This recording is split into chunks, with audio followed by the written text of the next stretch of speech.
കർമ്മശാസ്ത്രത്തിന്റെ പിതാവ് എന്നറിയപ്പെടുന്നത് ഇമാം അബൂ ഹനീഫ റഹിമഹുള്ളയാണ്.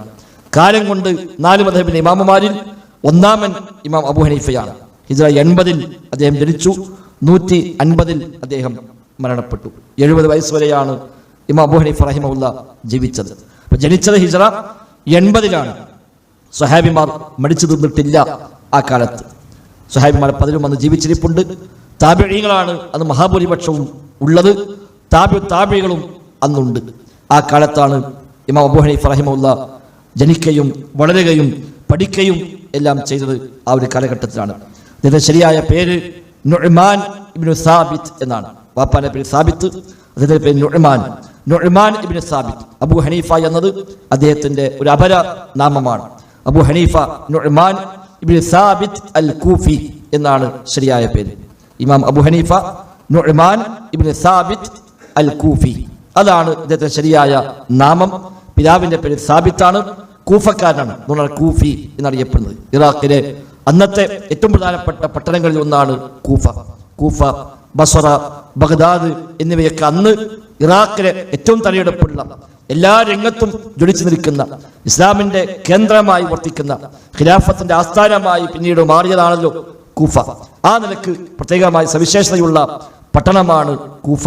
കൂഫയിലാണ് ഇമാം അബൂ ഹനീഫ റഹിമഹുള്ള ഹിജ്റ 80 അദ്ദേഹം ജനിക്കുന്നത്. വ്യത്യസ്തമായ സ്ഥാന പേരുകളിൽ അദ്ദേഹം അറിയപ്പെടുന്നു. അൽ ഇമാമുൽ അഅ്ളം എന്നാണ് പൊതുവെ ഹനഫി മദ്ഹബുകാർ പൊതുവായും മൊത്തത്തിൽ മറ്റുള്ളവരുമൊക്കെ അദ്ദേഹത്തെ വിളിക്കുന്ന ഒരു സ്ഥാനപ്പേര് അൽ ഇമാമുൽ അഅ്ളം എന്നാണ്. ഹനഫി മദ്ഹബിൽ ഇമാമുമാർ എന്ന് പറയുമ്പോൾ 3 പേരാണ് ഉദ്ദേശിക്കാറുള്ളത്. ഒന്ന് ഇമാം അബൂ ഹനീഫയാണ്, മറ്റൊരു മുഹമ്മദ് ഹസൻ ഷൈബാനിയാണ്, ഖാദി അബു യൂസുഫുമാണ്. ഈ 3 പേരെ കുറിച്ച് ഹനഫി മദ്ഹബുകാർ ഇമാം എന്നാണ് പൊതുവെ ഉപയോഗിക്കാറുള്ളത്.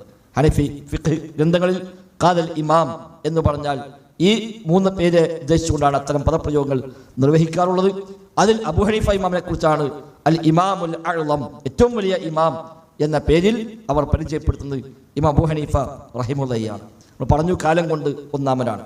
കർമ്മശാസ്ത്രത്തിന്റെ പിതാവ് എന്ന് വേണമെങ്കിൽ അദ്ദേഹത്തെ നമുക്ക് വിശേഷിപ്പിക്കാം. കാരണം പിന്നീട് വന്നവരൊക്കെ അബൂ ഹനീഫയിൽ നിന്നാണ് അതിന്റെ പാഠങ്ങൾ ഉൾക്കൊണ്ടു പോകുന്നത്. കാരണം രണ്ടാമത്തെ ഇമാം കാലം കൊണ്ട് ഇമാം മാലിക്കാണ്. ഇമാം മാലിക് റഹിമഹുള്ള അബൂ ഹനീഫയുടെ ശിഷ്യനാണ്. മൂന്നാമത്തെ ഇമാം കാലം കൊണ്ട് ഇമാം ഷാഫിഈയാണ്. ഇമാം ഷാഫിഈ ഇമാം മാലിക്കിന്റെ ശിഷ്യനാണ്. നാലാമത്തെ ഇമാം അഹ്മദാണ്. ഇമാം അഹ്മദ് ഇമാം ഷാഫിയുടെ ശിഷ്യനാണ് റഹിമഹുമുല്ലാ. അപ്പോൾ ഇമാം അബൂ ഹനീഫയുടെ ശിഷ്യൻ ഇമാം മാലിക്, ഇമാം മാലിക്കിന്റെ ശിഷ്യൻ ഇമാം ഷാഫിഈ, ഇമാം ഷാഫിയുടെ ശിഷ്യൻ ഇമാം അഹ്മദ്. അഥവാ 4 മദ്ഹബിന്റെ നേതാക്കളായ ഈ 4ൽ 3 പേരും അബൂ ഹനീഫയുമായി ബന്ധപ്പെട്ടുകൊണ്ടാണ് അവിടെ അറിവുകൾ ഉണ്ടായിട്ടുള്ളത് എന്നർത്ഥം. അതുകൊണ്ടാണ് ഇമാം ഷാഫി റഹിമഹുല്ലാഹ് പറഞ്ഞു, മൻ അറാദ അൻ യതബഹറ ഫിൽ ഫിഖ്ഹി ഫഹുവ ഇയാലുൻ അലാ അബി ഹനീഫത. ആരെങ്കിലും കർമ്മശാസ്ത്രത്തിൽ അഗാധമായ ജ്ഞാനം നേടാൻ, പാണ്ഡിത്യം നേടാൻ ഉദ്ദേശിക്കുന്നുവെങ്കിൽ അവരെല്ലാം അബൂ ഹനീഫയോട് കടപ്പെട്ടവരാകുന്നു എന്നാണ്. അബൂ ഹനീഫയുമായി കടപ്പാടില്ലാതെ അബൂ ഹനീഫയുടെ അറിവിൽ നിന്ന് സ്വീകരിച്ചു പോകുന്ന ആ ഒരു വെളിച്ചത്തിൽ നിന്നല്ലാതെ ലോകത്തൊരാൾക്കും ഇനി കർമ്മശാസ്ത്രം പഠിക്കാനും അതിൽ പ്രാവീണ്യം നേടാനും സാധ്യമല്ല. ഫഹുവ ഇയാലുൻ അലാ അബി ഹനീഫ. അവരെല്ലാം അബൂ ഹനീഫയോട് കടപ്പെട്ടവരാണ് എന്ന് പറയുന്നത് ഇമാം ഷാഫിഈ റഹിമഹുള്ളയാണ്. ആ നിലക്ക് എല്ലാ പണ്ഡിതന്മാരുടെയും ഈ ഒരു പരിശ്രമങ്ങൾ ചെന്നെത്തുക കർമ്മശാസ്ത്ര മേഖലയിൽ ഇമാം അബൂ ഹനീഫയിലേക്കാണ് എന്ന് മനസ്സിലാക്കാൻ കഴിയും. അതേപോലെ ഫഖീഹുൽ ഇറാഖ്, ഫഖീഹുൽ ഉമ്മ, ആലിമുൽ ഉമ്മ തുടങ്ങിയ പേരുകളിലും ഇമാം അബൂ ഹനീഫ റഹിമഹുല്ലാഹ് അറിയപ്പെട്ടിട്ടുണ്ട്. ഫഖീഹുൽ ഇറാഖ്, ഇറാഖിലെ ഏറ്റവും വലിയ കർമ്മശാസ്ത്രജ്ഞൻ എന്ന പേരിൽ അദ്ദേഹം പരിചയപ്പെടുത്തപ്പെടുന്നുണ്ട്. ഇമാമുൽ ഉമ്മ, ഈ ഉമ്മത്തിലെ ഇമാം. ആലിമുൽ ഉമ്മ, ഈ ഉമ്മത്തിലെ ഏറ്റവും വലിയ ആലിം. അതേപോലെ ഇമാമുൽ അഇമ്മത്തുൽ ഫുഖഹ, കർമ്മശാസ്ത്ര ഇമാമുമാരുടെ ഇമാമ്. ഇമാമുൽ അഇമ്മ, ഇമാമുമാരുടെ ഇമാമ്. കാരണം നേരത്തെ സൂചിപ്പിച്ച പോലെ ബാക്കി 3 പേരും അദ്ദേഹത്തിന്റെ ശിഷ്യന്മാരായി പിന്നീട് വന്നവരാണല്ലോ. അതുകൊണ്ട് ഇമാമുൽ അഇമ്മത്തുൽ ഫുഖഹ, കർമ്മശാസ്ത്ര ഇമാമുമാരുടെ ഇമാം എന്ന പേരിൽ അദ്ദേഹം അറിയപ്പെടുന്നു. ആ നിലക്കുള്ള മഹത്വങ്ങൾ അദ്ദേഹത്തിനുണ്ട്. മാത്രവുമല്ല, അദ്ദേഹത്തിന്റെ ഉസ്താദ് ഹമ്മാദ് ബിൻ അബി സുലൈമാൻ റഹിമഹുല്ലാ അദ്ദേഹം പറയുന്നുണ്ട്, അബൂ ഹനീഫയുടെ വാപ്പ സാബിത്ത് റഹിമഹുല്ലാ അദ്ദേഹം അലി ഇബ്നു അബി ത്വാലിബിനെ കണ്ടുമുട്ടിയവരാണ്. അലി ഇബ്നു അബി ത്വാലിബുമായി ബന്ധം സ്ഥാപിക്കുകയും അലി ഇബ്നു അബി ത്വാലിബ് റളിയല്ലാഹു അൻഹു സാബിത്തിനും സാബിത്തിന്റെ സന്താന പരമ്പരയ്ക്കും വേണ്ടി പ്രാർത്ഥിക്കുകയും ചെയ്തു എന്നാണ്. സാബിത്തിനും സന്താന പരമ്പരക്കും ബർക്കത്തിന് വേണ്ടി ഖൈറിന് വേണ്ടി അലി ഇബ്നു അബീ ത്വാലിബ് റളിയല്ലാഹു അൻഹു ദുആ ചെയ്തിട്ടുണ്ട്. ആ ദുആയുടെ കൂടി ഫലമായിരിക്കാം ഒരു പക്ഷേ സാബിത്തിന്റെ മകൻ നുഅ്മാൻ എന്ന അബൂ ഹനീഫ റഹിമഹുല്ലാഹ് ഇത്ര വലിയ ഒരു നിലവാരത്തിലേക്ക് പിന്നീട് അദ്ദേഹം എത്തിയത് എന്ന് നമുക്ക് വേണമെങ്കിൽ മനസ്സിലാക്കാൻ പറ്റും. ആ നിലക്ക് അദ്ദേഹം വലിയ സ്ഥാനമാനങ്ങൾ ദീനിയായ മേഖല അദ്ദേഹം നിർവഹിച്ചു. അദ്ദേഹത്തിന്റെ കുടുംബം പൊതുവെ കച്ചവടക്കാരാണ്. വസ്ത്രത്തിന്റെ കച്ചവടമാണ് അദ്ദേഹത്തെ കുടുംബപരമായി പാരമ്പര്യമായി കൈമാറിപ്പോകുന്നത്. പിതാവ് വസ്ത്ര കച്ചവടക്കാരനായിരുന്നു, പിതാമഹൻ വസ്ത്ര കച്ചവടക്കാരനായിരുന്നു. അബൂ ഹനീഫക്കും ആ കച്ചവടം ഉണ്ടായിരുന്നു. അദ്ദേഹം ചെറുപ്പത്തിലെ വാപ്പാന്റെ കൂടെ കച്ചവടത്തിൽ ഇടപെടുകയും ചെറിയ കുട്ടിയാകുമ്പോൾ തന്നെ വാപ്പാന്റെ കൂടെ എപ്പോഴും കച്ചവട ആവശ്യാർത്ഥം സ്ഥിരമായി അദ്ദേഹം യാത്ര പോവുകയും പിന്നീട് ഇതിലേക്കൊക്കെ തിരിഞ്ഞ് ദീനു പഠിച്ച് ഈ രംഗത്ത് പ്രാവീണ്യം നേടി വന്നപ്പോഴും കച്ചവടം അദ്ദേഹം ഉപേക്ഷിച്ചിരുന്നില്ല. കച്ചവടത്തിൽ ശ്രദ്ധിക്കുകയും അതിലെ കാര്യങ്ങൾ കൂടി ഇടപെടുകയും ചെയ്തുകൊണ്ടാണ് അദ്ദേഹം ജീവിച്ചത്. അതുകൊണ്ട് തന്നെ ഒരാളെയും ആശ്രയിക്കാതെ സ്വന്തമായി അദ്ദേഹത്തിന് സാമ്പത്തികമായ ശേഷിയുണ്ടാവുകയും അതുകൊണ്ട് ആ സമ്പത്ത് ഉപയോഗിച്ചുകൊണ്ട് അദ്ദേഹം ദീനിന് സേവനങ്ങൾ ചെയ്യുകയും ചെയ്തു. മാത്രവുമല്ല അന്നത്തെ ദീനിന്റെ വ്യത്യസ്തമായ വഴികളെ കാര്യമായി സഹായിച്ച, സാമ്പത്തികമായി ദാനങ്ങൾ നൽകി സഹായിച്ചവരിൽ അബൂ ഹനീഫ റഹിമഹുല്ലാഹയെ നമുക്ക് കാണാൻ സാധിക്കുന്നുണ്ട്. ഇമാം ശഅബി റഹിമഹുല്ലാഹ് അദ്ദേഹമാണ് അബൂ ഹനീഫ എന്ന കച്ചവടക്കാരനെ ദീനിന്റെ വഴിയിലേക്ക് തിരിച്ചുവിടാൻ നിമിത്തമായത്. ഒന്ന് ഇമാം ശഅബിയാണ്, മറ്റൊന്ന് ഇമാം ഹമ്മാദാണ്. ഈ രണ്ടുപേരുടെ പ്രചോദനമാണ് അബൂ ഹനീഫ റഹിമഹുല്ലാഹ് ദീനു പഠിക്കാനും ആ വഴിയിൽ പിന്നീട് പ്രാവീണ്യം നേടാനും നിമിത്തമായി മാറിയത്. ഇമാം ശഅബിയുടെ ദർസ് നടക്കുന്ന പള്ളിയുടെ സമീപത്ത് കൂടിയാണ് അബൂ ഹനീഫ റഹിമഹുല്ലാഹ് സ്ഥിരമായി കച്ചവടാവശ്യാർത്ഥം പോകാറുള്ളത്. രാവിലെ അദ്ദേഹം അങ്ങോട്ട് പോകും, വൈകുന്നേരം തിരിച്ചു പോകുന്നതും കാണാം. നല്ലൊരു ചെറുപ്പക്കാരനായ, കണ്ടാൽ നല്ല ഐശ്വര്യമുള്ള ഒരു കുട്ടി സ്ഥിരമായി ഇങ്ങനെ പോകുന്നത് കണ്ടപ്പോൾ ഒരിക്കൽ ഇമാം ശഅബി റഹിമഹുല്ലാഹ് അദ്ദേഹത്തെ വിളിപ്പിച്ചു, ചോദിച്ചു, നീ എങ്ങോട്ടാണ് ഇങ്ങനെ സ്ഥിരമായി പോകുന്നത്? അദ്ദേഹം ഒരു കച്ചവടത്തിൽ വാപ്പാനെ കൂടെ സഹായിക്കാൻ വേണ്ടി പോവുകയാണ്. ഇമാം ശഅബി പറഞ്ഞു, അതല്ല ചോദിച്ചത്, ഞാൻ വിചാരിച്ചത് നീ വരെ ദീനും പഠിക്കാൻ വേണ്ടി പോവുകയായിരിക്കുമെന്നാണ് ഞാൻ വിചാരിച്ചത് എന്ന് ഇമാം ശഅബി പറയുകയും അദ്ദേഹം പറഞ്ഞു, നീ ചെയ്യേണ്ടത് ഇതൊന്നുമല്ല, നീ ചെയ്യേണ്ടത് ദീനു പഠിക്കാൻ വേണ്ടി നീ പരിശ്രമിക്കുക. അതോടൊപ്പം നീ അലൈക ബിന്നദരി ഫിൽ ഇൽമി വമുജാലസത്തിൽ ഉലമാഇ, നീ ഇൽമു പഠിക്കണം, ഉലമാക്കളെ കൂടെ നീ സഹവസിക്കണം, പണ്ഡിതന്മാരുമായി നീ കൂടിയിരിക്കണം. കാരണം ഫഇന്നി അറാ ഫീക, നിന്നിൽ ഞാൻ കാണുന്നുണ്ട്, യഖ്ദതം വഹറക, നിന്നിൽ നല്ല സജീവതയും നല്ല ആവേശവും ഞാൻ നിന്നിൽ കാണുന്നുണ്ട്. അതുകൊണ്ട് നീ പഠിക്കാനിറങ്ങിയാൽ അത് വലിയ ഖൈറായി മാറും, ദീനിന് ഉപകാരപ്പെടും, നിനക്കും അതുകൊണ്ട് ഉപകാരമുണ്ടാകും എന്ന് ഇമാം ശഅബി റഹിമഹുല്ലാഹ് പറഞ്ഞപ്പോൾ ഇമാം അബൂ ഹനീഫ റഹിമഹുല്ലാഹ് പറയാണ്, ഫവഖഅ ഫീ ഖൽബി മിൻ ഖൗലിഹി, ശഅബിയുടെ ആ വാക്ക് അത് എൻ്റെ മനസ്സിൽ പതിഞ്ഞു. ആ ഒരു വാക്ക് വല്ലാതെ എന്നെ സ്വാധീനിച്ചു. അതേക്കുറിച്ച് ഞാൻ പിന്നെ ചിന്തിച്ചു. അങ്ങനെ ഫതറക്തുൽ ഇഖ്തിലാഫ ഇലാ സൂഖി വഅഖദ്തു ഫിൽ ഇൽമി ഫനഫഅനില്ലാഹു ബിഖൗലിഹി. അങ്ങനെ ഞാൻ കച്ചവടത്തിൽ നിന്ന് കുറച്ച് ശ്രദ്ധ കുറച്ചുകൂടെ സമയം ദീന് പഠിക്കാൻ വേണ്ടി മാറിയിരിക്കുകയും പണ്ഡിതന്മാരുമായി സഹവസിക്കുകയും ചെയ്തു. അതുകൊണ്ട് എനിക്ക് പഠിച്ച റബ്ബ് വലിയ ഉപകാരങ്ങൾ പിന്നീട് ഇമാം ശഅബിയുടെ ആ വാക്ക് കാരണമായി എനിക്ക് ലഭിച്ചു എന്ന് അബൂ ഹനീഫ റഹിമഹുല്ലാഹ് പിന്നീട് പറയുന്നുണ്ട്. അന്ന് ഇമാം അബൂ ഹനീഫക്ക് 22 വയസ്സ് പ്രായമാണ്. അതിനു മുമ്പേ ദീനുള്ള കുടുംബമാണ്, വാപ്പ സ്വലിഹായ മനുഷ്യരാണ്. ആ ദീനിയ അന്തരീക്ഷത്തിൽ അദ്ദേഹം വളർന്നത്. പക്ഷെ ദീനു പഠിച്ചൊരു ആര്യമായി പോകാനുള്ള നിയ്യത്തിലായിരുന്നില്ല അബൂ ഹനീഫ ഇമാം ആദ്യകാലത്തൊന്നും ചെറുപ്പത്തിലൊന്നും ഉണ്ടായിരുന്നത് എന്നർത്ഥം. 22-ാമത്തെ വയസ്സിൽ ഇമാം ശഅബിയുടെ ഈ ഒരു സംസാരമാണ് അദ്ദേഹത്തിന്റെ മനസ്സിൽ സ്വാധീനിക്കുകയും അങ്ങനെ ശഅബിയുടെ കൂടെയും അതേപോലെ ഹമ്മാദ് ബിൻ അബീ സുലൈമാന്റെ കൂടെയും ഒക്കെ അദ്ദേഹം സഹവസിക്കുകയും ചെയ്തു. അത് ഹമ്മാദ് ബിൻ അബീ സുലൈമാൻ റഹിമഹുല്ലാഹയെ അദ്ദേഹം തന്റെ ഉസ്താദായി സ്വീകരിക്കുകയും ആ ഹമ്മാദിന്റെ ദർസിൽ അദ്ദേഹം സ്ഥിരമായി ചെന്ന് ചേരുകയും ചെയ്തു. അങ്ങനെ ഹമ്മാദിന്റെ ശിഷ്യന്മാരിൽ ഒരു നല്ല തലയെടുപ്പുള്ള ശിഷ്യനായി മാറി.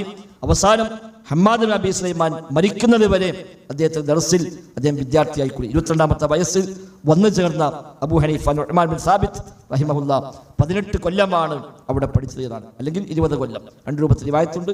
18 കൊല്ലമെന്നും 20 കൊല്ലമെന്നും അബൂ ഹനീഫ ഇമാം തന്നെ പറഞ്ഞ റിവായത്തുകൾ വന്നിട്ടുണ്ട്.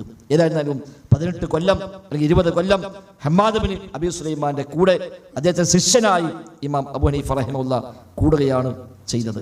ആ 18 കൊല്ലം കൊണ്ട് ഹമ്മാദിൽ നിന്നുള്ള വിജ്ഞാനങ്ങളെല്ലാം അദ്ദേഹം നേടിയെടുത്തു.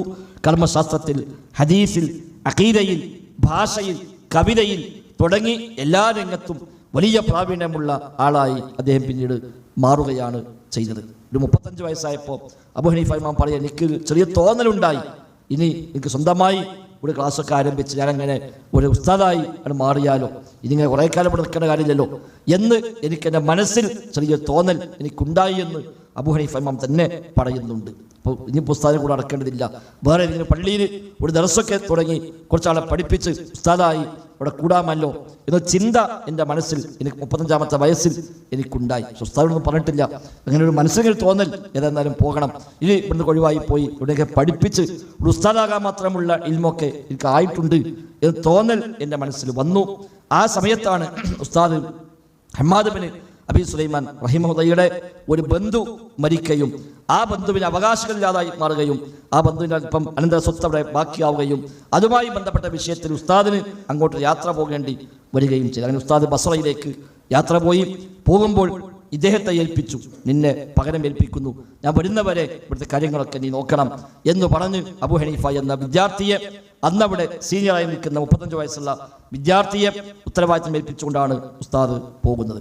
ആ സമയത്ത് പല ആളുകളും അവിടെ ഹമ്മാദിനെ കാണാൻ വരുമ്പോൾ ഉസ്താദ് അവിടെ ഇല്ല. പകരം ഏൽപ്പിക്കപ്പെട്ട ആളുണ്ട്, ഇദ്ദേഹത്തെ വന്ന് കാണും, പലരും വന്ന് സംശയങ്ങൾ ചോദിക്കും, അദ്ദേഹം മറുപടികൾ പറയും. അങ്ങനെ കൊടുത്ത മറുപടിയെല്ലാം അദ്ദേഹം രേഖപ്പെടുത്തി വെക്കും. പലതും അദ്ദേഹത്തെ മറുപടി പറയാൻ കഴിഞ്ഞില്ല എന്നാണ്. ഒരു സ്ത്രീ വന്ന് സംശയം ചോദിച്ചപ്പോൾ അത് ഉത്തരം പറയാൻ കഴിഞ്ഞില്ല.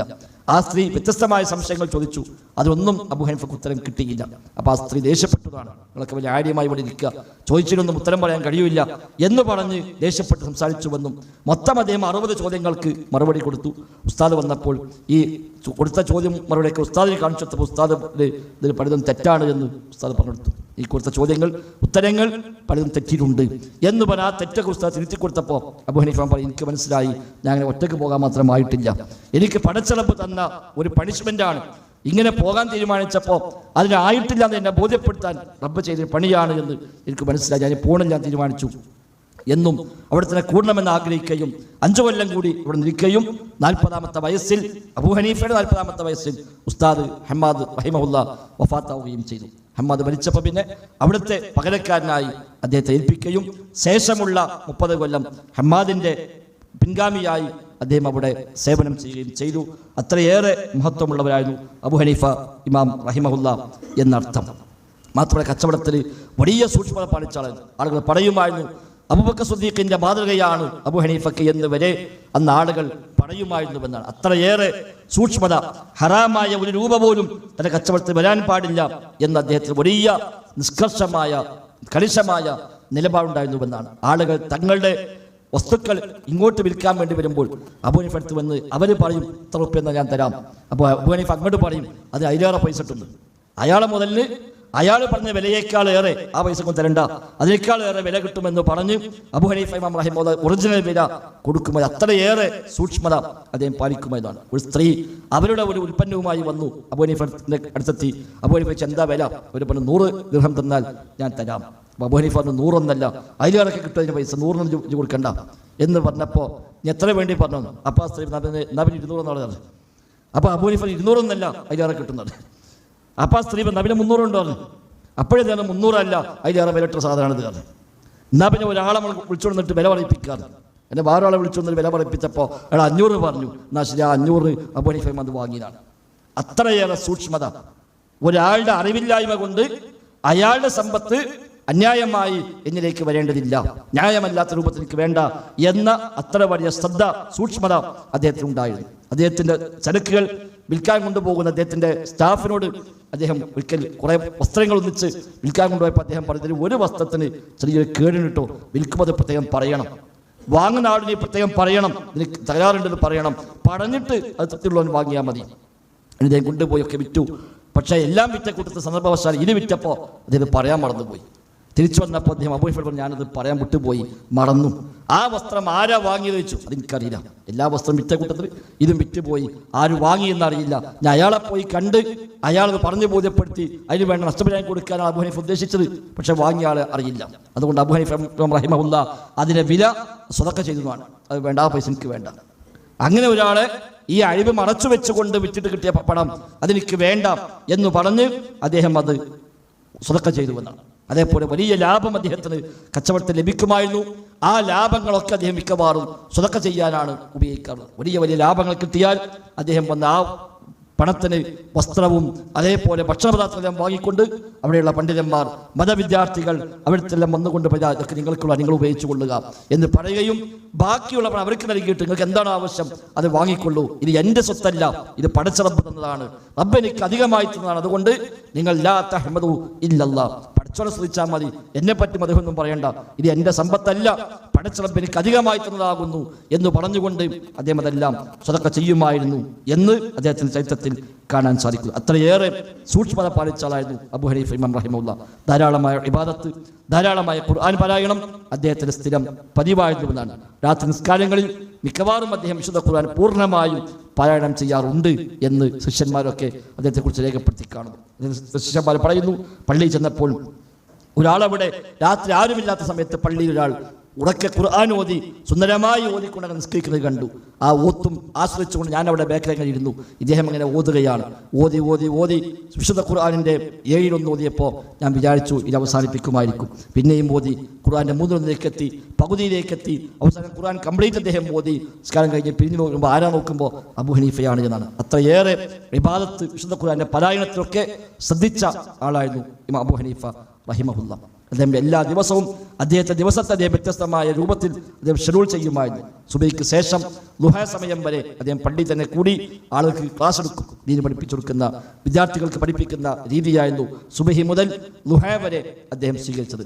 ളുഹയ്ക്ക് ശേഷം അദ്ദേഹം വീട്ടിലേക്ക് ചെല്ലും. വീട്ടിൽ ചെന്ന് അത്യാവശ്യമുള്ള കാര്യങ്ങൾ, ഭക്ഷണം അതേപോലുള്ള ഒരുക്കങ്ങളൊക്കെ നിർവഹിച്ച് അദ്ദേഹം തന്റെ കച്ചവട സ്ഥാപനത്തിലേക്ക് പോകും. അവിടെ ചെന്ന് കച്ചവടത്തൊക്കെ നോക്കി വേണ്ട നിർദ്ദേശങ്ങൾ നൽകി അവിടെ വേണ്ട എല്ലാ കാര്യങ്ങളും നോക്കിയതിനു ശേഷം ളുഹ്റിക്ക് തിരിച്ചെത്തുകയും ളുഹ്റിന് ശേഷം അദ്ദേഹം അസ്ർ വരെ വിശ്രമിക്കുകയും ചെയ്യുമായിരുന്നു. അസ്ർ മുതൽ രാത്രി വരെ അദ്ദേഹം ദീന് പഠിപ്പിക്കാനും ചോദ്യങ്ങൾക്ക് മറുപടി നൽകാനും ഫത്വ കൊടുക്കാനും എല്ലാമായി അദ്ദേഹം വിനിയോഗിക്കുമായിരുന്നു. ഇങ്ങനെ ദിവസം മുഴുവനും ഷെഡ്യൂൾ ചെയ്തുകൊണ്ട് ഈ രൂപത്തിലുള്ള ഒരു ജീവിത രീതിയാണ് അദ്ദേഹം സ്വീകരിച്ചിരുന്നത് എന്നർത്ഥം. അന്ന് അവിടെ ഇമാം അബൂ ഹനീഫയുടെ ദർസുകളിൽ പ്രധാനമായും 3 രൂപത്തിലുള്ള ക്ലാസ്സുകളാണ് അന്ന് അവിടെ ഉണ്ടായിരുന്നത്. ഒന്ന് അഖീദയുമായി ബന്ധപ്പെട്ട ക്ലാസ്സുകൾ, മറ്റൊന്ന് പരസ്പരം ഈ ഓർമ്മപ്പെടുത്തുന്ന തർബിയ, തസ്കിയ തുടങ്ങിയ മേഖലയുള്ളത്, മൂന്നാമത് ഫിഖ്ഹുമായി ബന്ധപ്പെട്ട മേഖലകൾ. അബൂ ഹനീഫ ഇമാം റഹിമഹുല്ലാഹ് ഫിഖ്ഹിന്റെ ഹലക്കളെയാണ് കൂടുതൽ ശ്രദ്ധിക്കുകയും അതിൽ അദ്ദേഹം വലിയ പ്രാവീണ്യം നേടുകയും ചെയ്തു. അദ്ദേഹം പറയുന്നുണ്ട്, ഞാൻ പഠിച്ചു വന്നപ്പോൾ എല്ലാ വിജ്ഞാന ശാഖകളെയും പറ്റി ഞാനൊന്ന് ആലോചിച്ചു. ഓരോന്നിലും പോയാൽ എന്താണ് ആവുക, എവിടേക്കാണ് എത്തുക, എന്താണ് നിങ്ങൾക്ക് കിട്ടുന്ന നേട്ടം, എനിക്കുള്ള ലാഭം എന്താണ്, ഉമ്മത്തിന് കിട്ടുന്ന ലാഭം എന്താണ്, ഇതെല്ലാം ഞാൻ ഇങ്ങനെ ഓരോന്നിലും ഞാൻ പരിശ്രമിച്ചു നോക്കി. അങ്ങനെ നോക്കുമ്പോൾ എനിക്ക് മനസ്സിലായി കൂടുതൽ ഖൈറ് ഫിഖ്ഹിൽ ഇടപെടുന്നതാണ് എന്ന് എനിക്ക് ബോധ്യമായി. ഹദീസിൽ ഇടപെട്ടാൽ ഹദീസ് ശേഖരിക്കലായിരിക്കും എൻ്റെ പണി. അപ്പോൾ അതിൽ ഒരു പക്ഷേ വലിയ വലിയ ആളുകൾക്ക് ഉപകാരം ഉണ്ടാകുന്നല്ലാതെ അല്ലാത്തവർക്ക് പക്ഷേ ഉപകാരം ഉണ്ടായിക്കൊള്ളണം എന്നില്ല. അങ്ങനെ ഓരോ വിജ്ഞാന ശാഖയും ഞാൻ നോക്കി. നഹ്വ് ഞാൻ പ്രത്യേകം നോക്കി. നഹ്വ് പഠിച്ചാൽ എനിക്ക് തോന്നി എനിക്ക് പിന്നെ ജീവിതത്തിൽ മുഴുവൻ ആ നഹ്വ് പഠിപ്പിക്കാമെന്നല്ലാതെ വേറെ പ്രത്യേകിച്ചൊന്നും ഒരു കാര്യമില്ലല്ലോ. അങ്ങനെ നോക്കിയപ്പോഴാണ് ഫിഖ്ഹ് പഠിക്കാം. ഫിഖ്ഹിൽ എനിക്ക് വലിയ പ്രാവീണ്യമായി കഴിഞ്ഞാൽ വലിയ ഫുഖഹാക്കളുമായി ബന്ധമുണ്ടാകും. അവരുമായുള്ള മുഷാവറകളിൽ എനിക്ക് പങ്കെടുക്കാം. എൻ്റെ ഇബാദത്തിൽ അബദ്ധങ്ങൾ വരാതെ എനിക്ക് സൂക്ഷിക്കാം. എന്നേക്കുമുള്ള ആളുകൾക്ക് അവിടെ ദീനിന്റെ വഴിയിൽ ധാരാളമായ മാർഗദർശനം നൽകാൻ അതുവഴി എനിക്ക് സാധിക്കും എന്നൊക്കെ മനസ്സിലാക്കിയപ്പോൾ എനിക്ക് തോന്നി ഫിഖ്ഹിന്റെ മേഖലയാണ് കുറച്ചുകൂടി നല്ലത് എന്ന് മനസ്സിലാക്കുകയും അങ്ങനെ ആ മേഖല ഞാൻ തിരഞ്ഞെടുക്കുകയും ചെയ്തു എന്ന് അദ്ദേഹം പറയുന്നുണ്ട്. ആ നിലക്ക് ഫിഖ്ഹ് തിരഞ്ഞെടുക്കുകയും ഫിഖ്ഹ് വലിയ പ്രാവീണ്യം നേടുകയും കർമ്മശാസ്ത്രത്തിൽ ഒരു പുതിയ വഴി തന്നെ അദ്ദേഹം വെട്ടിത്തെളിക്കുകയും ചെയ്തുവെന്നാണ്. അതിൻ്റെ ഉസൂലുകളിൽ, നിദാന ശാസ്ത്രങ്ങളിൽ എല്ലാം അന്നില്ലാത്ത രൂപത്തിൽ ഒരു പുതിയ വഴി കർമ്മശാസ്ത്ര മേഖലയിൽ അദ്ദേഹം വെട്ടിയുണ്ടാക്കി. ശേഷം വരുന്നവർക്കെല്ലാം ആ വഴിയിൽ സഞ്ചരിക്കാവുന്ന ഒരു നല്ല ഒരു മാർഗം തന്നെ കർമ്മശാസ്ത്ര മേഖലകളിൽ ഇമാം അബൂ ഹനീഫ റഹിമഹുല്ലാഹ് ഉണ്ടാക്കി തീർത്തു. ആ വഴിയിലാണ് പിന്നീട് നേരത്തെ സൂചിപ്പിച്ച പോലെ ഇമാം മാലിക്കും ഇമാം ഷാഫിഈയും ഇമാം അഹ്മദും ഇമാം ഔസാഇയും ഇമാം ലൈസും അടക്കം ആ രംഗത്ത് പിന്നെ ആരൊക്കെ വന്നുവോ അവരെല്ലാം ഇതിൻ്റെ ഈ ഒരു വഴിയുടെ പിന്തുടർച്ചക്കാരായിക്കൊണ്ടാണ് വന്നത്.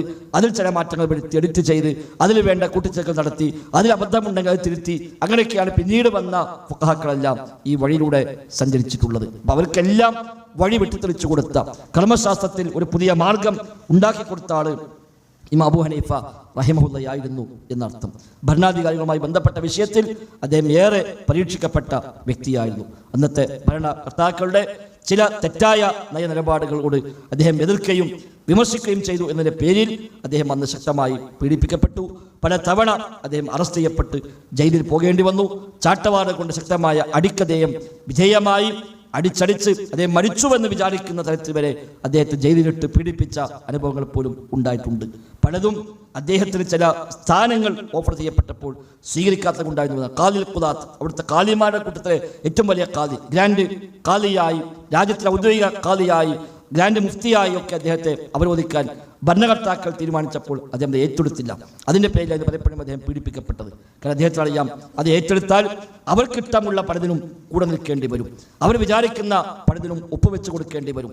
മാത്രമല്ല ധാരാളമായ ഉള്ളിലെ ഉമ്മത്തിനുള്ളിലുള്ള ധാരാളം പ്രശ്നങ്ങൾ, രാഷ്ട്രീയ കലാപങ്ങൾ എല്ലാം ഉള്ള അമവി ഖിലാഫത്തിൻ്റെ അവസാനത്തിലും അബ്ബാസി ഖിലാഫത്തിൻ്റെ ആദ്യകാലത്തുമാണ് ഇമാം അബൂ ഹനീഫ റഹിമഹുല്ലാഹ് ജീവിക്കുന്നത്. അതുകൊണ്ട് തന്നെ ധാരാളം ആളുകൾ അന്യായമായി കൊല്ലപ്പെടുന്നു.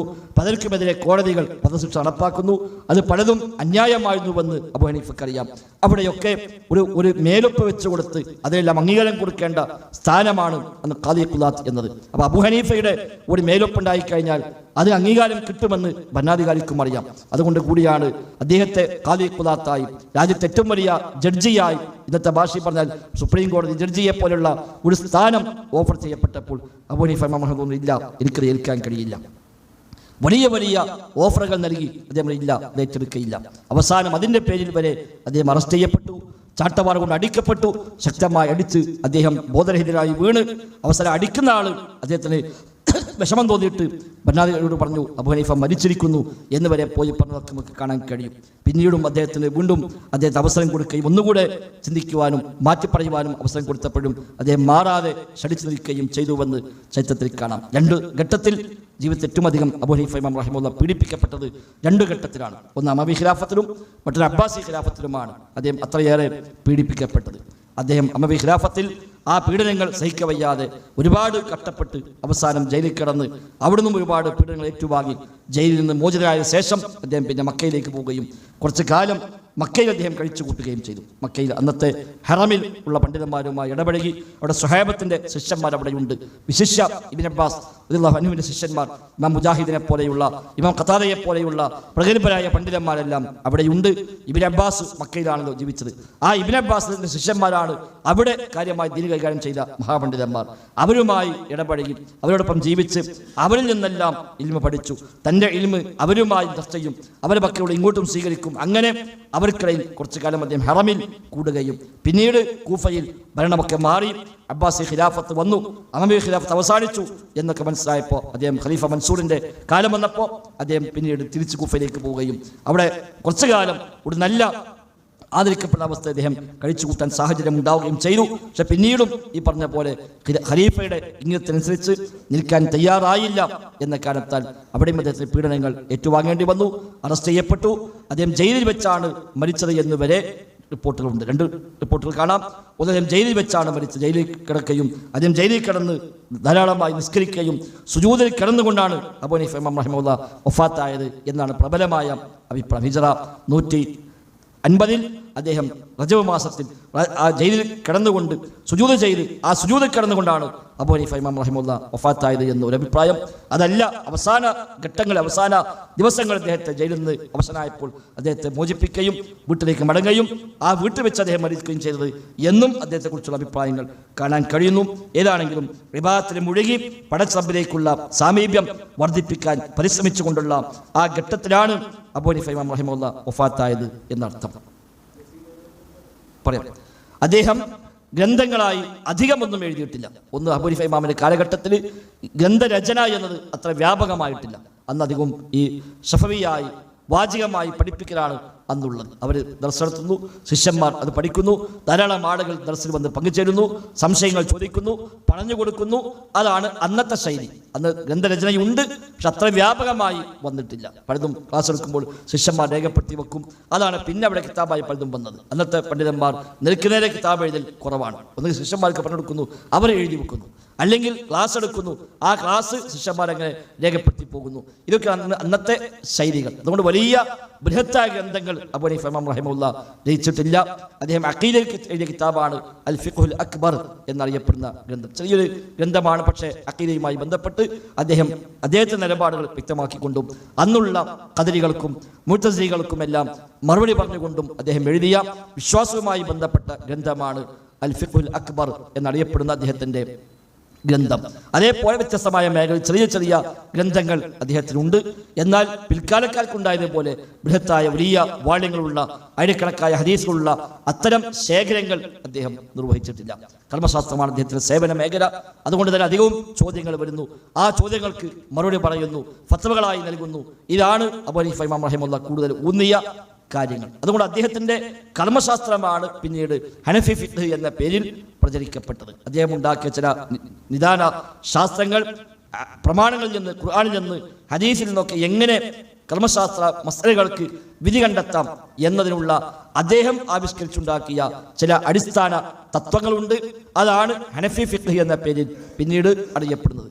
അന്നത്തെ കാലത്ത് നിദാനശാസ്ത്രം, കർമ്മശാസ്ത്ര നിദാനശാസ്ത്രം എന്ന പേരിൽ അതൊരു പ്രത്യേക ഗ്രന്ഥമായി അബൂ ഹനീഫ ഇമാം റഹിമഹുല്ലാ ക്രോഡീകരിച്ചിട്ടില്ല. അത് ഇമാം ഷാഫിയാണ് പിന്നീട് കിതാബ് എഴുതുന്നത്. ഉസൂൽ ഫിഖ്ഹിൽ കർമ്മശാസ്ത്ര നിദാനശാസ്ത്രത്തിൽ ലോകചരിത്രത്തിൽ ഒന്നാമത്തെ കിതാബ് എഴുതിയ ആള് ഇമാം ഷാഫിയാണ്. ഇമാം അബൂ ഹനീഫ റഹിമഹുല്ലാ ഉസൂൽ ഫിഖ് പ്രകാരം തന്നെയാണ് ഫിഖ് ഇവിടെ പഠിപ്പിച്ചത്. പക്ഷെ അദ്ദേഹം ഉസൂൽ ഫിഖ് എന്ന പേരിൽ പ്രത്യേകം കിതാബ് എഴുതുകയോ ആ നിയമങ്ങൾ ക്രോഡീകരിച്ച് വെക്കുകയോ ഒന്നും ചെയ്തിട്ടില്ല. അതുകൊണ്ട് തന്നെ ഹനഫി മദ്ഹബിന്റെ പ്രത്യേകത അതിൽ ആദ്യമുണ്ടായത് മസ്അലകളാണ്, നിയമങ്ങൾ. പിന്നെ ആ മസ്അലകളിൽ നിന്ന് മനസ്സിലാക്കി പിൽക്കാലത്ത് വന്നവർ ക്രോഡീകരിക്കുകയാണ് ചെയ്തത്. എന്നാൽ മറ്റു മദ്ഹബിലൊക്കെ നിദാനശാസ്ത്രം രേഖപ്പെടുത്തപ്പെട്ടു.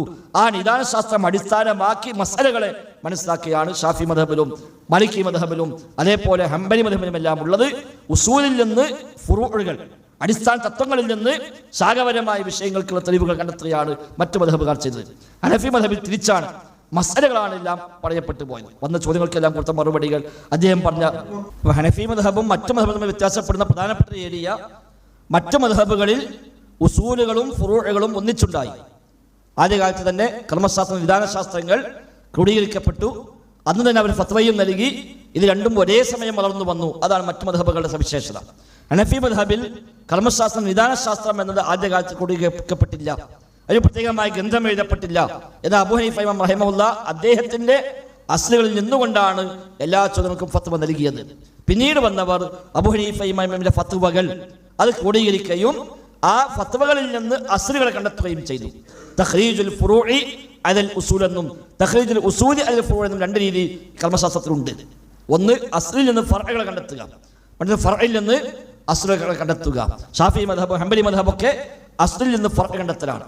ഹംബലി മദ്ഹബ് ഹനഫി മദ്ഹബ് ഫർഇൽ നിന്ന് അസ്ലുകളെ കണ്ടെത്തലാണ്. അതാണ് രണ്ടും തമ്മിലുള്ള വ്യത്യാസം. അബൂ ഹനീഫ ഇമാമിന്റെ ശിഷ്യന്മാരിൽ ഏറ്റവും പ്രധാനികളായ രണ്ടുപേർ, ഒന്ന് ഖാദി അബൂ യൂസുഫ്, മറ്റൊന്ന് മുഹമ്മദ് ബിൻ ഹസൻ ഷൈബാനി. ഈ രണ്ട് പണ്ഡിതന്മാരാണ് അബൂ ഹനീഫ ഇമാമിന്റെ അറിവുകളെ പിന്നീട് ലോകത്തേക്ക് കൈമാറി കൊടുത്തവർ. അദ്ദേഹത്തിന്റെ മകൻ ഹമ്മാദും ആ വഴിയിൽ പ്രധാനിയാണ്. അബൂ ഹനീഫയുടെ മകൻ ഹമ്മാദ് ബിൻ അബി ഹനീഫ, സ്വന്തം ഉസ്താദിന്റെ പേര് മകൻ അദ്ദേഹം നൽകി. അതാണ് ഹമ്മാദ് ബിൻ അബി ഹനീഫ. ആ ഹമ്മാദും വാപ്പയിൽ നിന്ന് ഈ അറിവുകളെ റിവായത്ത് ചെയ്ത ആളാണ്. അദ്ദേഹം ആളുകൾക്ക് കൈമാറിക്കൊടുത്ത പണ്ഡിതന്മാരിൽ പ്രധാനിയാണ്.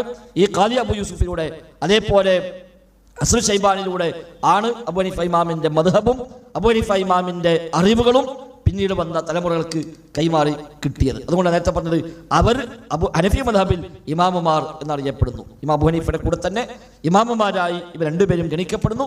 ഇമാമുൽ അഅ്ളം എന്ന് പറഞ്ഞാൽ ഇമാം അബൂ ഹനീഫ റഹിമഹുള്ളയാണ്. മറ്റു രണ്ടുപേരും ഇമാമുമാരായി ഗണിക്കപ്പെടുന്നവർ തന്നെയാണ് ഹനഫി മദ്ഹബിൽ.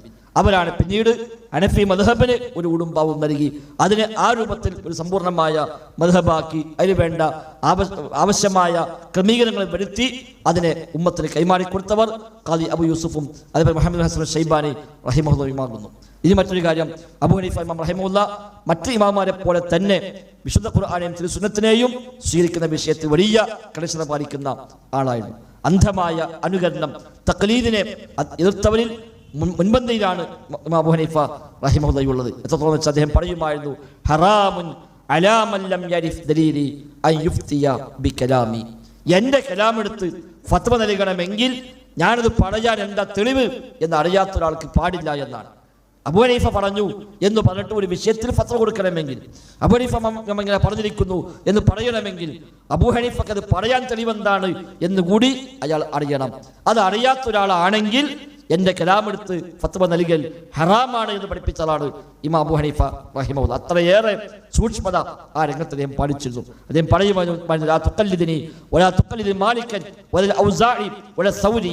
നീ എന്നെ അന്ധമായി അനുകരിക്കരുത്. എന്നെ മാത്രമല്ല, മാലിക്കിനെയോ ഔസാഇയെയോ സൗരിയെയോ റഹിമഹുമുല്ലാഹ് അവരെയൊന്നും നീ അന്ധമായി അനുകരിക്കാൻ പാടില്ല. അവരൊക്കെ എവിടുന്നാണോ സ്വീകരിച്ചത് അവിടുന്നാണ് നീയും സ്വീകരിക്കേണ്ടത്. അഥവാ മിനൽ കിതാബി വസ്സുന്ന, ഖുർആനിൽ നിന്ന് സുന്നത്തിൽ നിന്നാണ് സ്വീകരിക്കേണ്ടത് എന്ന് അദ്ദേഹം എപ്പോഴും പറയുമായിരുന്നു.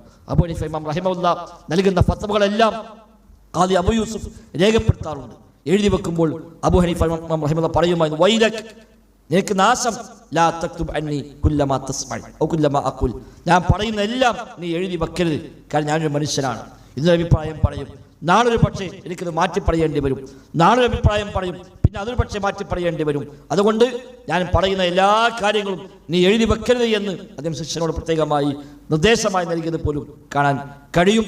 അത്രയേറെ സൂക്ഷ്മത അദ്ദേഹം പാലിച്ചിട്ടുണ്ട്. വിശുദ്ധ ഖുർആനും സ്വഹീഹ് ഹദീസുകളും ഇജ്മാഉം ഖിയാസും ഈ 4 പ്രമാണങ്ങളാണ് ഹനഫി മദ്ഹബിലെയും പ്രമാണങ്ങൾ. കിതാബും സുന്നത്തും അടിസ്ഥാന പ്രമാണമായും ഇജ്മാഉം ഖിയാസും അനുബന്ധ പ്രമാണമായും അതിനെ കൂടെ ഇസ്തിഹ്സാൻ, ഉർഫ്, ആദത്ത് എന്നിവ കൂടി മറ്റു തെളിവുകൾ ഇല്ലാത്തടത്ത് അദ്ദേഹം പോലെ ഒരു അനുബന്ധ തെളിവായി സ്വീകരിക്കാറുണ്ട്. ഉർഫ് ഒരു നാട്ടിലെ ആചാരം, സമ്പ്രദായം, അത് പാടില്ല എന്ന് ഖുർആനിലോ ഹദീസിലോ സ്ഥിരപ്പെട്ട് വന്നിട്ടില്ലെങ്കിൽ, ഇജ്മാഅ് കൊണ്ടോ ഖിയാസ് കൊണ്ടോ പറയാൻ കഴിയില്ല എങ്കിൽ, ഒരു വിഷയത്തിൽ മറ്റ് തെളിവുകളൊന്നും പറയാനില്ല എങ്കിൽ അവിടെ ഒരു അനുബന്ധ അവലംബമായി അദ്ദേഹം ഉർഫിനെ പലപ്പോഴും തെളിവായി സ്വീകരിച്ചു പോന്നിട്ടുണ്ട്. ഇസ്തിഹ്സാനെ തെളിവായി സ്വീകരിച്ചു പോന്നിട്ടുണ്ട്. ഈ 6ഉമാണ് ഹനഫി മദ്ഹബിലെ അടിസ്ഥാനമായി സ്വീകരിക്കുന്നത്. ദഈഫായ ഹദീസ് വിഷയത്തിലുണ്ട്, ഖിയാസുമുണ്ട് എങ്കിൽ അദ്ദേഹം ദഈഫ് ഹദീസാണ് സ്വീകരിക്കാറുള്ളത്. ഖിയാസിനേക്കാൾ മുന്തിച്ചത് ദഈഫ് ഹദീസിനെയാണ്. മറ്റു മദ്ഹബിൽ പലപ്പോഴും ദഈഫ് ഹദീസ് സ്വീകരിക്കാതെ ഖിയാസിനെ മുന്തിക്കും. ഹനഫി മദ്ഹബിൽ ഖിയാസിനേക്കാൾ മുന്തിക്കുക ദഈഫായ ഹദീസുകൾ. അതും ഇല്ലെങ്കിലാണ് ഖിയാസിലേക്ക് പോവുക. വിശുദ്ധ ഖുർആനില്ല, സ്വഹീഹ് ഹദീസില്ല, ദഈഫ് ഹദീസുമില്ല എങ്കിൽ പിന്നെ ഇജ്മാഉമില്ല എങ്കിൽ ഖിയാസ് അദ്ദേഹം തെളിവായി സ്വീകരിക്കാറുണ്ട്. ദഈഫ് ഹദീസെങ്കിലും ഒരു വിഷയത്തിൽ വന്നാൽ അതിൽ അദ്ദേഹം നിൽക്കുകയും പിന്നെ ഖിയാസിലേക്ക് പോകാതിരിക്കുകയും ചെയ്യുക. അത് അബൂ ഹനീഫ ഇമാമിന്റെ ഒരു ശൈലിയായിരുന്നു. അതേപോലെ അവിടെയുള്ള ആളുകളുടെ ആദത്ത്, സമ്പ്രദായങ്ങൾക്ക്, അവരൊക്കെ സ്വഹാബിമാരെ കണ്ട് വളർന്ന ആളുകളാണല്ലോ. അതുകൊണ്ട് അവിടെ സമ്പ്രദായങ്ങൾക്ക് അദ്ദേഹം ഒരു വലിയ പ്രാമുഖ്യം നൽകിയിരുന്നു. കാരണം അവരൊക്കെ സ്വഹാബിമാരെ കണ്ട് സ്വഹാബത്തിന്റെ കൂടെ ജീവിച്ച് സ്വഹാബത്തിന്റെ മതം പഠിച്ച ആളുകളാണ് ആ നാട്ടിലെ മഹാഭൂരിപക്ഷം ആളുകളും, ഭൂരിപക്ഷം താല്പര്യങ്ങളാണ്. അതുകൊണ്ട് അവർ ഒരു കാര്യം ചെയ്തു എന്ന് സ്ഥിരപ്പെട്ട് കഴിഞ്ഞാൽ അതിന് ഒരു അടിസ്ഥാനം ഉണ്ടാകും എന്ന ഒരു നിലപാട് അബൂ ഹനീഫ ഇമാം റഹിമഹുല്ലാഹ് സ്വീകരിക്കലുണ്ട്. മറ്റു പല തെളിവുകളും ഇല്ലാത്തടത്ത് അതൊരു അനുബന്ധ ഒരു തെളിവ് അല്ലെങ്കിലും ഒരു അനുബന്ധമായി ഉപയോഗപ്രദമായ ഒന്നായി അദ്ദേഹം പലപ്പോഴും അതിനെ സ്വീകരിക്കാറുണ്ട് എന്ന് നമുക്ക് അദ്ദേഹത്തിൽ കാണാൻ സാധിക്കും. ധാരാളം ശിഷ്യന്മാർ അദ്ദേഹത്തിനുണ്ടായി. അദ്ദേഹത്തിൽ നിന്ന് അത് പഠിച്ച് പിന്നീട് അത് പ്രചരിപ്പിച്ചവർ നേരത്തെ സൂചിപ്പിച്ച പോലെ ആ ശിഷ്യന്മാർ വഴിയാണ് അത് പ്രചരിച്ചത് എന്ന് നമുക്ക് കാണാൻ കഴിയും. 4 ഫിഖ്ഹി മദ്ഹബുകളിൽ ഏറ്റവും ഒന്നാമത്തെ മദ്ഹബ് കാലം കൊണ്ട് ഹനഫി മദ്ഹബാണ്. അതിൻ്റെ കേന്ദ്രമെന്നത് കൂഫയാണ്. അതുകൊണ്ട് തന്നെ കൂഫയും അതിൻ്റെ പരിസര പ്രദേശങ്ങളും തന്നെയാണ് ഹനഫി മദ്ഹബ് ഏറ്റവും അധികം പ്രചരിച്ച പ്രദേശങ്ങൾ. അതോടൊപ്പം ഈജിപ്ത്, സിറിയ, റോം, ഇറാഖിൻ്റെ മറ്റു പ്രദേശങ്ങൾ, അവിടെയൊക്കെ ഹനഫി മദ്ഹബ് കുറച്ചധികം വ്യാപകമായി ഉപയോഗിക്കപ്പെടുന്ന മദ്ഹബാണ്. ഇന്ത്യയുടെ ചില പ്രദേശങ്ങൾ, ചൈനയുടെ ചില പ്രദേശങ്ങൾ ഒക്കെ ഹനഫി മദ്ഹബ് സ്വീകരിക്കുന്ന രീതികൾ പഴയ കാലത്ത് തന്നെയുണ്ട്. ഇന്നും അത് ആ നിലയ്ക്ക് ചില പ്രദേശങ്ങൾ, ഉത്തരേന്ത്യ പോലുള്ള പ്രദേശത്തൊക്കെ ഹനഫി മദ്ഹബാണ് പൊതുവെ അവർ സ്വീകരിക്കാറുള്ളത്. ഇതാണ് പൊതുവായി അബൂ ഹനീഫ ഇമാമിനെ കുറിച്ചും അദ്ദേഹത്തിന്റെ മദ്ഹബിനെ കുറിച്ചുമെല്ലാം പറയാനുള്ളത്. അഖീദയിൽ അദ്ദേഹം അഹ്ലുസുന്നയുടെ അഖീദയാണ് സ്വീകരിച്ചു പോകുന്നത്. റബ്ബിന്റെ സിഫാത്തുകളിൽ, അസ്മാഉകളിൽ, അതേപോലെ ഖദർ വിഷയത്തിൽ തുടങ്ങിയ മറ്റു വിശ്വാസ മേഖലകൾ, വിശേഷ അന്ന് വിവാദമുള്ള ഖുർആൻ മഖ്ലൂഖാണോ അല്ലേ എന്ന വിവാദം, അതേപോലെ വൻപാപം ചെയ്താൽ ഇസ്ലാമിന് പുറത്തു പോകുകയോ ഇല്ലേ എന്ന വിവാദം, ഇത്തരം വിഷയങ്ങളൊക്കെ അദ്ദേഹം അഹ്ലുസുന്നയുടെ നിലപാടാണ് അദ്ദേഹം സ്വീകരിച്ചു പോകുന്നത്. അല്ലാതെ തെറ്റായ അന്നത്തെ പഴച്ച സംഘങ്ങളുടെ ഒരു വിശ്വാസ മേഖലയും അബൂ ഹനീഫ ഇമാം റഹിമഹുല്ലാഹ് സ്വീകരിച്ചിട്ടില്ല. അതുകൊണ്ട് അഹ്ലുസുന്നയുടെ ഇമാമുമാരിൽ എണ്ണപ്പെടുന്ന പ്രധാനപ്പെട്ട ഇമാമാണ് ഇമാം അബൂ ഹനീഫ നുഅ്മാൻ ഇബ്നു സാബിത്ത് അൽ കൂഫി റഹിമഹുല്ലാഹ്. ഹിജ്റ 150 അദ്ദേഹം വഫാത്തായത്. ജനിച്ചത് ഹിജ്റ 80, മരിച്ചത് 150, 70-ാമത്തെ വയസ്സിൽ. ഇമാം ഷാഫി റഹിമഹുല്ലാഹ് ജനിച്ച അതേ വർഷം 150 ഇമാം ഷാഫി ജനിച്ചത് എന്ന് മാത്രമല്ല, ചില റിപ്പോർട്ടുകൾ പറയുന്നത് ഇമാം ഷാഫി ജനിച്ച അന്നാണ് ഇമാം അബൂ ഹനീഫ മരിച്ചത് എന്നാണ്.